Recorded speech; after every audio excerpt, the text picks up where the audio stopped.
Kita akan ulas kunci keberhasilan Garuda Pertiwi jadi juara Piala AFF Putri 2024 bersama pengamat sepak bola M. Kusnaini. Bungkus, selamat petang. Selamat petang, Cindy. Bungkus, kan kalau kita lihat ini pasti bukan prestasi yang instan. Kalau Anda mencermatinya sebenarnya pemetaan kekuatan dari Timnas Putri seperti apa sih? Iya, tim yang kita punya saat ini yang kemudian menjadi juara di Piala AFF ini kan sebetulnya tim yang sudah dibentuk cukup lama ya.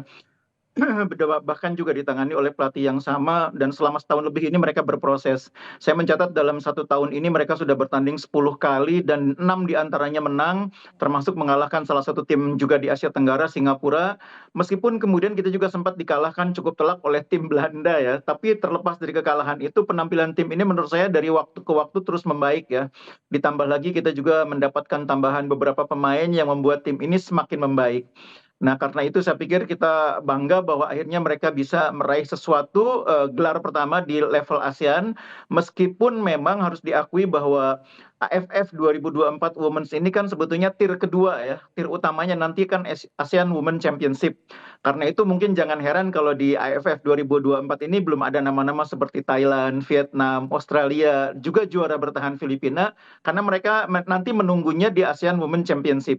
Ini tier keduanya. Jadi walaupun demikian, meskipun hanya tier kedua, saya pikir kita harus mengapresiasi pencapaian Timnas Putri ini, karena sekarang mereka sudah bisa membuktikan bahwa mereka pun mampu bersaing, bahkan menjadi yang terbaik di antara 6 tim yang ikut dalam kualifikasi ini. Nah, Bungkus, kan kalau nanti di Asian Women's Championship ada Vietnam, Thailand, Filipina, Myanmar, dan juga Australia yang akan menjadi tim-tim terkuat di regional. Gimana caranya untuk bisa memastikan Timnas Indonesia ini tetap melesat mulus nanti di sana?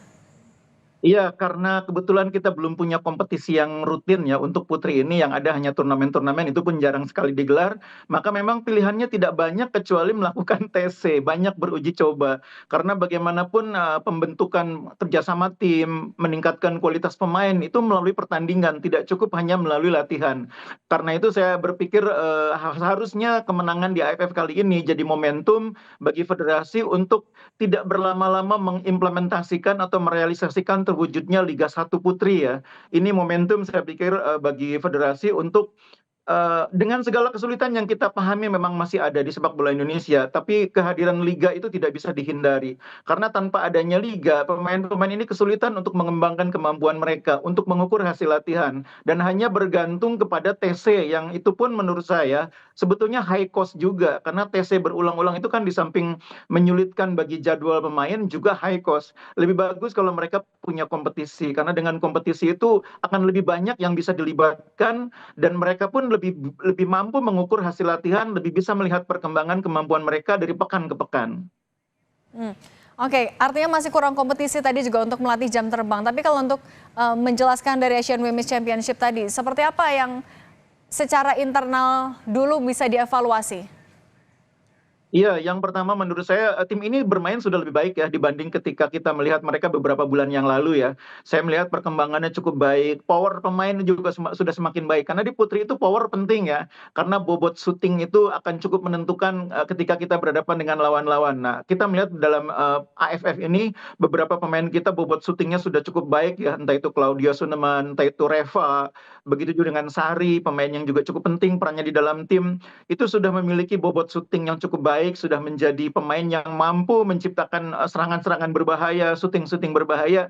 Ini kan perkembangan yang didapat sesudah melalui banyak proses latihan, proses TC, proses uji coba ya. Cuma memang kita harus lebih meningkatkan level lagi kalau kita nanti main di level ASEAN Women Championship, karena pemain-pemain yang berasal dari negara lain itu memiliki banyak yang punya kompetisi ya. Kita sudah melihat bagaimana waktu kita lawan Hong Kong ya. Hong Kong itu 2 kali kita ketemu, kita dua-duanya kalah. Karena pemain-pemain Hong Kong itu sudah rutin berkompetisi, bobot powernya itu kelihatan berbeda ketika syuting dibanding pemain kita. Nah, nanti kita akan menghadapi misalnya juara bertahan Filipina. Pemain Filipina itu reguler berkompetisi, sebagian besar bahkan ikut kompetisi di Amerika ya, karena sebagian kan bermain sebagai mahasiswa di Amerika, mereka masih menempuh pendidikan di sana dan berkompetisi di Amerika itu kan cukup baik untuk sepak bola putri. Sementara kita kan praktis tidak ada kompetisi putri. Jadi memang mau tidak mau kita harus meningkatkan level mereka dengan memperbanyak pertandingan melalui uji coba. Nah, soal kompetisi itu artinya apa sebenarnya kesulitannya? Uji coba dalam waktu dekat masih bisa dilakukan menuju Asian Women's Championship itu? Iya, memang pilihannya itu, karena kalau menggulirkan kompetisi itu bukan untuk jangka pendek ya, tapi untuk jangka menengah dan jangka panjang. Karena itu formulanya, harus ada kompetisi. Tapi kalau untuk meningkatkan level tim ini, maka jalannya ya memperbanyak uji coba, memperbaiki kinerja pemain melalui pemusatan latihan. Tidak ada pilihan. Nah, yang lebih mungkin lagi mungkin kalau kita bisa mendapatkan tambahan pemain yang punya pengalaman berkompetisi.